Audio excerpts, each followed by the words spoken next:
If you're planning on going to Special Forces Assessment Selection, you need to understand that your mindset is just as, if not more important than the physical performance itself. It is a mental game played out over weeks of silence, a little bit of boredom, and a whole lot of uncertainty. And if you walk in without the right mindset, you'll self-select before the cadre ever get a chance to. In this video, I'm going to go over the most common mindset pitfalls by phase so you can recognize them along the way and ultimately push through.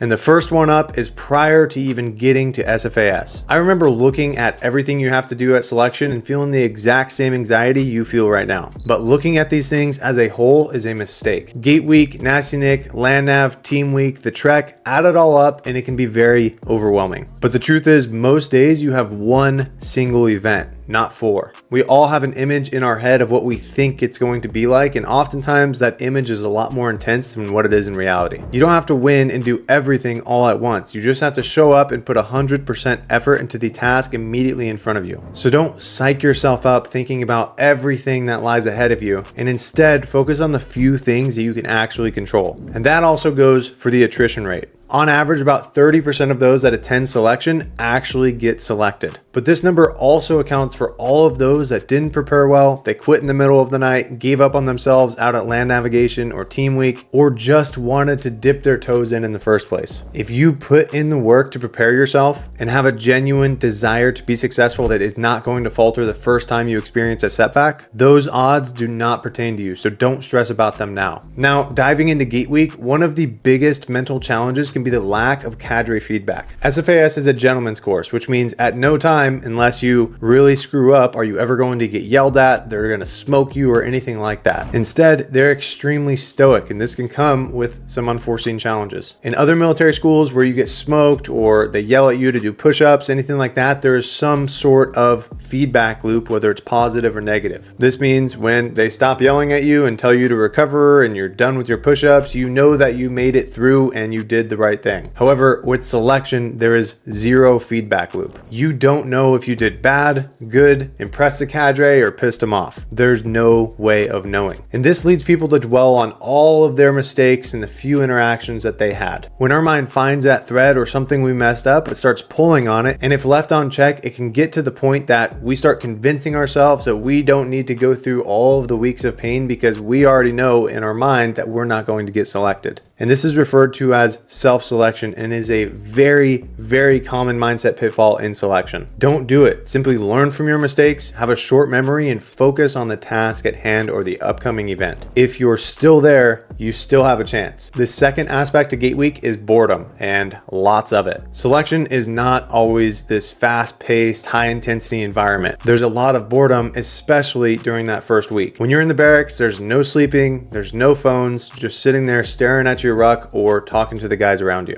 And to be honest, some guys quit because they expected that intensity 24/7. They tell themselves, this isn't what I signed up for, which in reality is just a sorry excuse to quit. Expect these downtimes. Know that you will experience some boredom and be okay with that. In fact, practice it now. I think a lot of people can benefit from introducing boredom into our daily routines. We get so used to having this constant stimulus all around us that we never allow ourselves to experience boredom, which increases anxiety and a plethora of other issues. Also, when you're in the barracks during Gate Week and you have these boring times, use that as an opportunity to get to know those around you. Ask questions, generate conversation, get to know where they come from, why they're there. You never know how these relationships will help you out when you get to Team Week. It's a lot easier to lead and communicate with guys on your team when you've had conversations with them, not just working with complete strangers. Next is Land Nav. It's very easy to underestimate the psychological effects of walking through the woods in the middle of the night without the ability to use a light source, a heavy pack on your back, and endless facefuls of cobwebs. If you're uncomfortable in this environment, it leads to rushed decisions, making poor decisions under pressure, and digging yourself into a hole. In all reality, you will get a ton of land nav training. They're going to teach you how to plot points, shoot an azimuth, plan a route, intersection, resection, all of the book knowledge associated with land navigation, and then give you the opportunity to go out there and implement it in some practical exercises. So why do so many people fail? Well, in my opinion, it's the lack of comfortability feet in the woods. When we have a lot of anxiety from being in this environment that is uncomfortable to us, we rush to decisions instead of thinking through the situation logically and utilizing the information that we are taught. Then we continue to stack bad decisions to the point where we just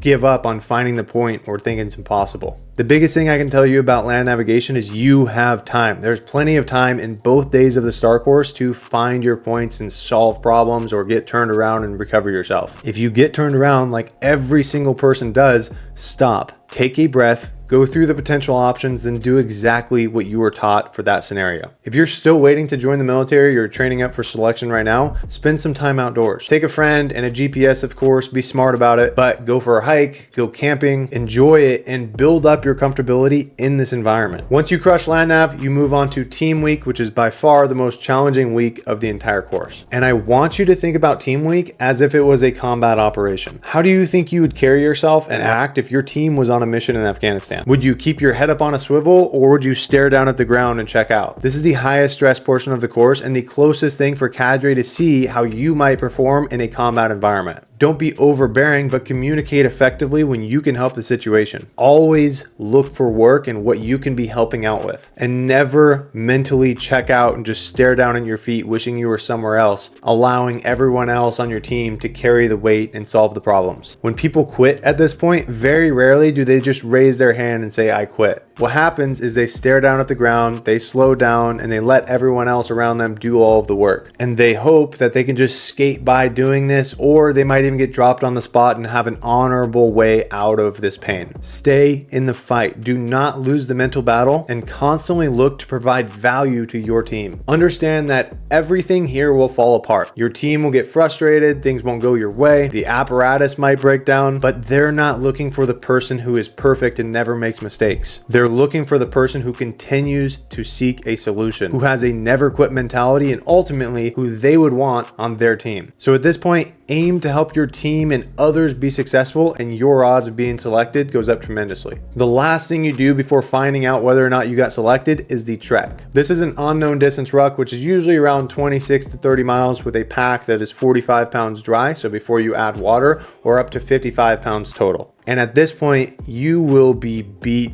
down. Your feet will hurt, your back will hurt, you'll be sleep deprived, hungry, and at this point probably lost up to around 15 pounds. But the fact is, you're almost done. And we get very few opportunities in our entire lifetime to see how far we can truly go. So how do you want to remember this day? Do you want to remember it as the time that you pushed yourself to the limit through the pain, the hunger, the lack of sleep and discomfort, or the time that you got so close to the finish line that you could almost taste it, but gave up on yourself at the last minute? This is it, the final event. And the only thing you need to focus on is putting one foot in front of the other. Keep going. At the end of the day, SFAS is not a sprint. It's a slow, grinding test of consistency and composure. And every single day, you will have a choice. Stay in and stay engaged, or tap out mentally. I promise you, if you master your mind, your body will follow. If you want some help preparing both your body and mind for selection, check the link in the description. We have some resources there. And other than that, keep focusing on the things that you can control. I appreciate you guys watching, and I'll see you in the next one.